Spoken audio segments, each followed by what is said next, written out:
ओम शांति। सुनते हैं 10 अप्रैल 91 के अव्यक्त बाप दादा के मधुर महावाक्य। आज की अव्यक्त मुरली में बालक और मालिकपन की स्थिति किसे कहते हैं। फिर बाबा ने ब्राह्मण जीवन का अर्थ क्या है। नेक्स्ट बाबा ने पुण्य और दान में क्या फर्क है, पुण्य आत्मा की क्या निशानी है, और लास्ट कौन से स्लोगन को पूरा धारण करना है, आधा नहीं। तो आज की मुरली में बाबा ने इतना सुंदर बताया, पुण्य कर्म, पुण्य आत्मा बनना। बाबा ने कहा दान में तो दिखावा भी हो सकता है, लेकिन पुण्य दिल से होता है और वक्त पे किसी के काम आना, इसको कहते हैं पुण्य कर्म करना। तो बाबा ने आज बहुत ही सुंदर पुण्य कर्म की परिभाषा दी। तो सुनते हैं प्यारे बाबा की मुरली 10 अप्रैल 91 की। मुरली का टाइटल है दिल तख्त नशीन और विश्व तख्त नशीन बनने के लिए सुख दो और सुख लो। आज विश्व के मालिक अपने बालक सो मालिक बच्चों को देख रहे हैं। सभी बच्चे इस समय भी सब के मालिक हैं और अनेक जन्म भी विश्व के मालिक हैं। परमात्म बालक मालिक बन जाते हैं। ब्राह्मण आत्माएं अर्थात मालिक आत्माएं इस समय सर्व कर्मेंद्रियों के मालिक हो, अधीन आत्माएं नहीं हैं। अधिकारी अर्थात मालिक हो, कर्मेंद्रियों के वशीभूत नहीं हो, इसलिए बालक सो मालिक हो। बालकपन का भी ईश्वरीय नशा अनुभव करते हो और स्वराज्य के मालिकपन का नशा भी अनुभव करते हो। डबल नशा है ना। नशे की निशानी है अविनाशी रूहानी खुशी।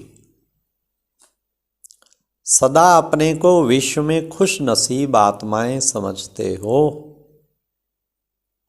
वह मेरा श्रेष्ठ भाग्य अर्थात श्रेष्ठ नसीब। खुश नसीब भी और सदा खुशी की खुराक खाते और खिलाते भी हो। साथ साथ सदा खुशी के झूले में झूलते रहते हो।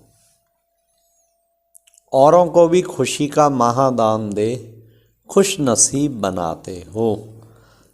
बाबा ने खुश नसीब, खुशी की खुराक खाने और खिलाने वाले। हाँ, कितना सुंदर आज बाबा ने बताया कैसे तुम खुश नसीब आत्माएं हो। ऐसे अमूल्य हीरे जीवन बनाने वाले बन गए हो या अभी बनना है। फिर बाबा ने कहा, ध्यान से सुनना, ब्राह्मण जीवन का अर्थ ही है खुशी में रहना, खुशी की खुराक खाना और खुशी के झूले में रहना। खुशी की खुराक खाओ, खुशी के झूले में रहो और खुश रहो। ऐसे ब्राह्मण होना सिवाय खुशी के और जीवन ही क्या है, कुछ भी नहीं। और जीवन ही खुशी है। खुशी नहीं तो ब्राह्मण जीवन ही नहीं। खुश रहना ही जीना है। पुण्य का खाता अनेक जन्मों के लिए जमा कर रहे हो। सारे दिन में पुण्य कितना जमा किया, यह स्वयं भी चेक कर सकते हो ना।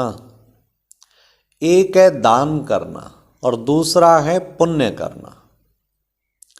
दान से भी पुण्य का ज्यादा महत्व है। पुण्य कर्म निस्वार्थ सेवा भाव का कर्म है। पुण्य कर्म दिखावा नहीं होता, लेकिन दिल से होता है। दान दिखावा भी होता है और दिल से भी होता है।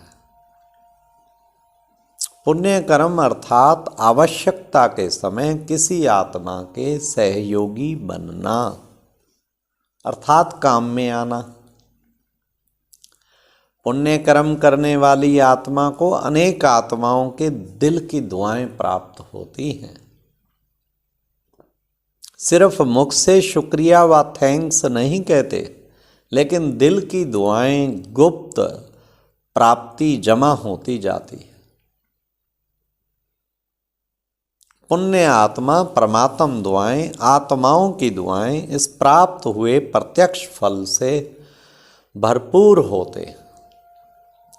पुण्य आत्मा की वृत्ति दृष्टि औरों की भी दुआएं अनुभव कराती हैं। पुण्य आत्मा के चेहरे पर सदा प्रसन्नता संतुष्टता की झलक दिखाई देती है। पुण्य आत्मा सदा प्राप्त हुए फल के कारण अभिमान और अपमान से परे रहती हैं, क्योंकि वह भरपूर बादशाह है। अभिमान और अपमान से बेफिक्र बादशाह। पुण्य आत्मा पुण्य की शक्ति के द्वारा स्वयं के हर संकल्प, हर समय की हलचल को, हर कर्म को सफल करने वाले होते हैं। पुण्य का खाता जमा होता है। जमा की निशानी है व्यर्थ की समाप्ति। ऐसी पुण्य आत्मा विश्व के राज्य के तख्त नशीन बनती है। तो अपने खाते को चेक करो कि ऐसी पुण्य आत्मा कहाँ तक बने हैं।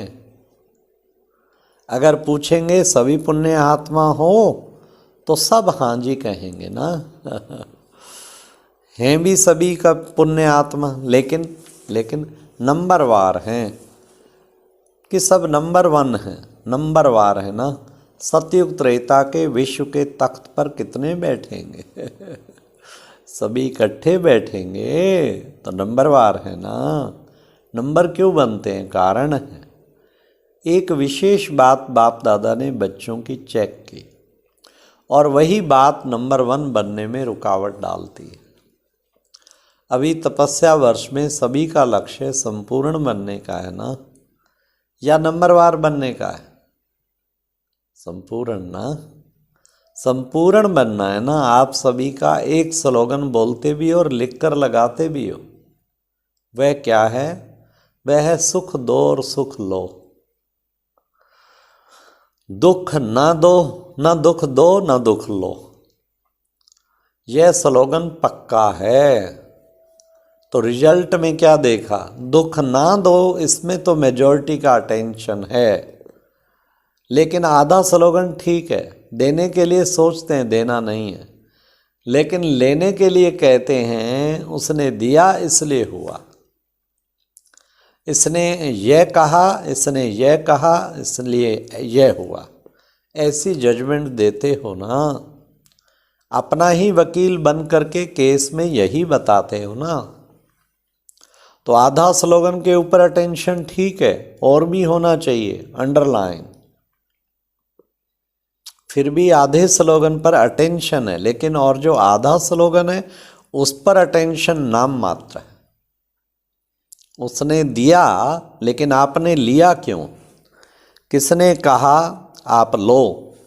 बाप की श्रीमत है क्या कि दुख लो, झोली भरो दुख से? तो ना दुख दो ना दुख लो। तभी पुण्य आत्मा बनेंगे, तपस्वी बनेंगे।